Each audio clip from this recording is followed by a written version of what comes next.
YSRCP party ప్రభుత్వం వచ్చిందో ఆ ప్రభుత్వం వచ్చినప్పుడు ఎక్కడ కూడా ఈ దర్గాకు సంబంధించిన అభివృద్ధి సంక్షేమ పథకాలు చేయకుండా దీనికి కరోనా లాక్డౌన్ వచ్చినప్పుడు భక్తులను లోపల రానియకుండా రకరకాలుగా దీన్ని సర్వనాశనం చేసినారు. మళ్ళీ ఈ 5 సంవత్సరాలు ప్రజలు దర్గా దగ్గర వచ్చిన వాళ్ళకి ఎటువంటి వసతులు లేకుండా వాళ్ళకి వాళ్ళకి కావాల్సిన సౌకర్యాలు చేయకుండా గందరగోళంగా చేసిన దానివల్ల చాలా మంది ఈ 5 సంవత్సరాల భక్తులు ఇక్కడ రాలేకపోయినారు. ఇప్పుడు సెక్యులర్ నాయకుడు చంద్రబాబు నాయుడు గారు మళ్ళీ ముఖ్యమంత్రి అయినారు కాబట్టి సర్వమత సమానత్వానికి కోరుకునే వ్యక్తి అతను కాబట్టి ఈరోజు సర్వమత సమానత్వానికి వేదికైన బారా షహీద్ దర్గాలో వచ్చే భక్తులకు ఎటువంటి ఆటంకం ఇబ్బంది లేకుండా ఎంత ఖర్చైనా పర్వాలేదు వాళ్ళకి అన్ని సౌకర్యాలు ఏర్పాటు చేయమని చెప్పి చంద్రబాబు నాయుడు గారు లోకేష్ బాబు గారు చెప్పిన తర్వాత మంత్రి నారాయణ గారు అదేవిధంగా ఇంకొక మంత్రి రామనారాయణ రెడ్డి గారు ఈ రూరల్ కాన్స్టిట్యున్సీలో సెక్యులర్ ఎవరికి తెలియదండి మీ నిజ స్వరూపం. రండి సమాజంలోకి.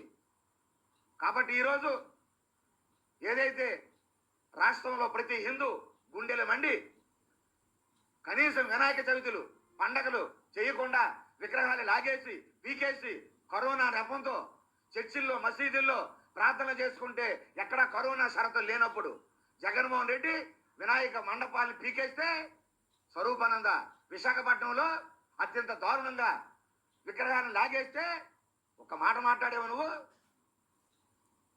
జగన్పై అకారణంగా కారణం లేకుండానే జగన్ది ఏ బాధ్యత లేకుండానే జగన్పై ఎలా బురద చల్లుతారో ఈ వీడియోలలో చూడండి.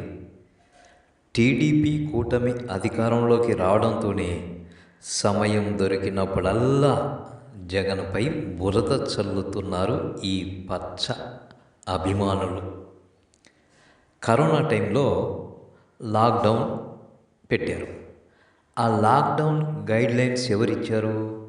కేంద్ర ప్రభుత్వం, మోడీ సారథ్యంలోని ప్రభుత్వం. మరి దానికి జగన్ ఎలా కారణమవుతాడు? ఆ కరోనా టైంలో గుడులు బడులు అన్నీ మూతపడ్డాయి. గుడి అని తేడా లేదు, మసీదు అని తేడా లేదు, చర్చి అని తేడా లేదు, అన్నీ మూతపడ్డాయి. బడులు కూడా మూతపడ్డాయి. ఇది అందరికీ తెలిసిన సత్యం. అలాంటిది మా గుడులు తెరవనీయలేదు, మా పండుగలు చేసుకోనీయలేదు అంటున్నారు ఈ పెద్ద మనుషులు. కొద్దిగన్నా సిగ్గు శరం ఉండాలి.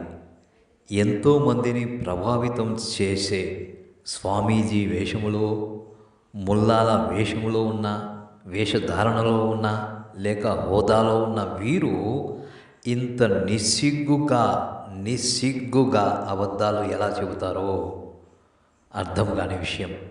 లాక్డౌన్కి జగన్కి సంబంధం ఏంటి? దేశమంతా లాక్డౌన్ అంటే లాక్డౌన్. అది కేంద్ర ప్రభుత్వం ఇచ్చిన ఇన్స్ట్రక్షన్స్కి అనుగుణంగా చేశారు. దానికి జగన్ది ఎట్లా బాధ్యత అవుతుంది? మరి వీళ్ళు ఎలా జగన్ని బ్లేమ్ చేస్తున్నారు, బురద చల్లుతున్నారు? మా గుడులు ఓపెన్ చేయనీయలేదు, మా పండుగలు చేసుకోనీయలేదు అంటూ. కరోనా వచ్చింది, వెళ్ళిపోయింది. ఇప్పుడు కూటమి ప్రభుత్వం అధికారంలోకి వచ్చింది. ఇప్పుడు కూడా అప్పటి కరోనాకి జగనే కారణం అంటూ బ్లేమ్ చేస్తున్నారు.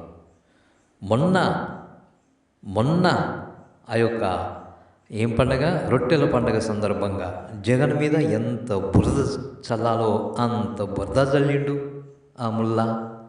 ఇంకొక స్వామీజీ ఎంత బురద చల్లాలో అంత బురద చల్లిండు. ఆ స్వరూపానందతో మరి అంటగాగిండు జగన్ అంటూ ఎంత బురద చల్లాలో అంత బురద కూడా చల్లిండు. ఎందుకు ఇట్లా? జగన్కి ఏం బాధ్యత? జగన్ది ఏమీ రెస్పాన్సిబిలిటీ కరోనా విషయంలో? సత్యాన్ని మాట్లాడవలసిన వాళ్ళు, వాస్తవాలు చెప్పాల్సిన వాళ్ళు కూడా ఇలా పచ్చి అబద్ధాలు చెబుతూ ఉంటే రాజకీయ నాయకులలాగా ఇంకెందుకు? ఆ బట్టలు తీసేసి పచ్చ బట్టలు కట్టుకొని రాజకీయాలు చేయండి. మేము ఇప్పుడు చేసేది అదే అంటారా? ఇక మేమేం చేసేది లేదా అట్లయితే.